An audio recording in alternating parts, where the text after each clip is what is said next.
Assalamualaikum warahmatullahi wabarakatuh.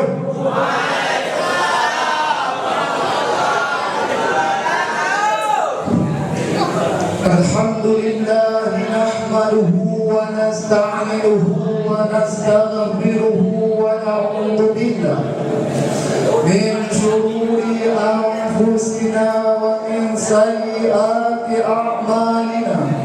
من يهد الله فلا مضل له ومن يضلل فلا هادي له أشهد أن لا إله إلا الله وأشهد أن محمدا عبده ورسوله لا نبي بعده اللهم صل على سيدنا محمد وعلى آله وأصحابه ومن تبعهم بإحسان إلى يوم الدين.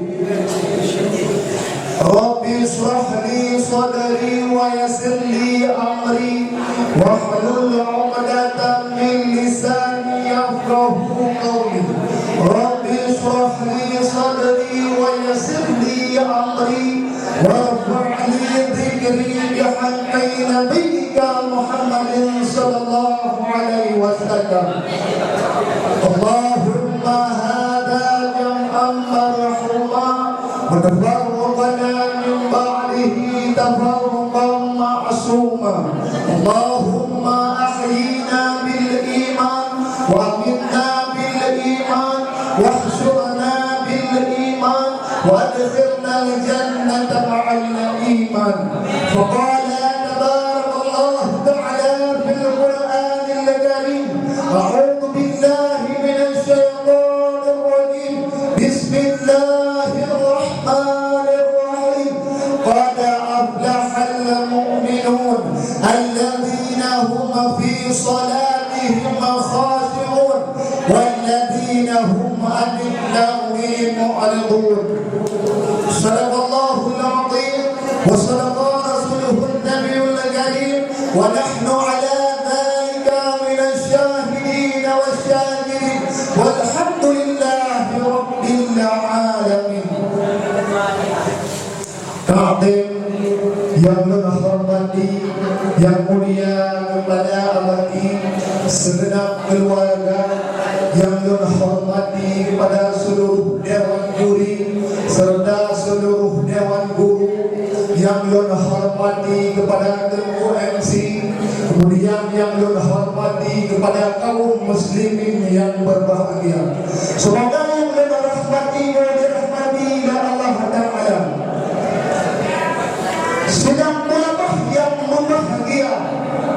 Jadi kamu hidup dalam dunia layan tak ikut sebuah perlombaan kita nak tabuh lomba yang pasti nah yang menang nah juga yang tahu menanggu kehidupan kita manusia.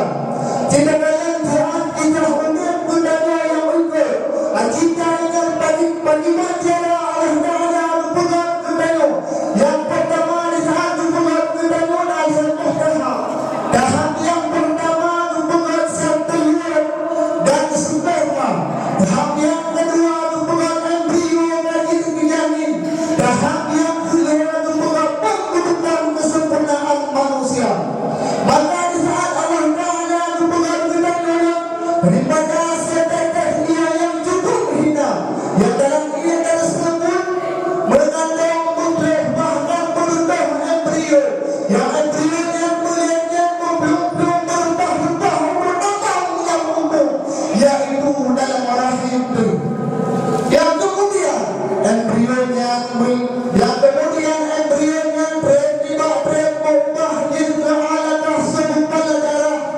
Kemudian jika mudah sebutkan asal sampai berbatah fi ahsani tamhid embrio kadir sebagai pemenang. Ada tinggi kadir kecipratan anda yang meskipun dengan makhluk menangguh kehidupan kita manusia. Mana tak kesempatan yang tinggalnya. Artinya ulun-ulun yang menang versi Al-Quran yaitu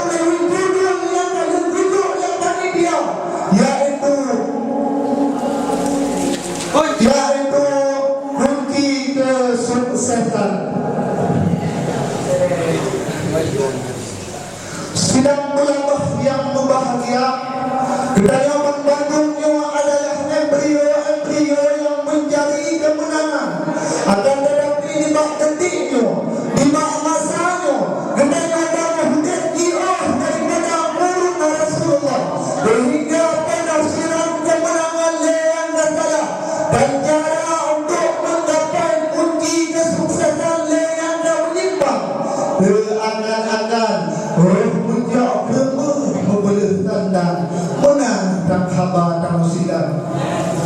Maka sebagian orang beranggapan yang bahawa menangnya dengan harta, yang bahawa meraih kesuksesannya dengan kekayaan.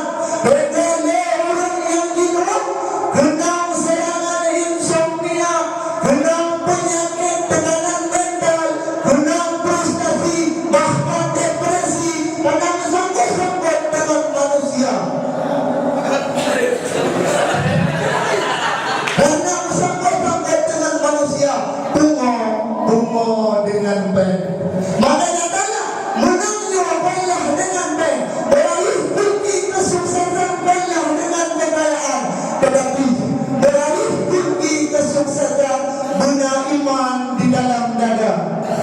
Menangkan Allah dalam surat Al-Quran, ayat surat Al-Mu'minun, ayat yang pertama berbunyi, qad aflahal mu'minun. Sungguh beruntung orang-orang yang beriman. Aflaha ditafsirkan dengan kalimat fada yang artinya menang. Maka ayat bertanya Bandungnya, bila mana hawa meraih kesuksesan dalam iman di dalam dada, hira iman, rawat iman, supaya bertanya wabangan merupakan kesuksesan. Adapun kita arif iman, i'tiqadu bil qalbi wa iqraru bil lisan. Iman yakin dengan hati, diakui dengan lisan. Bila bertangan hati dengan Allah, setengah pun dengan perkataan yang iman benar.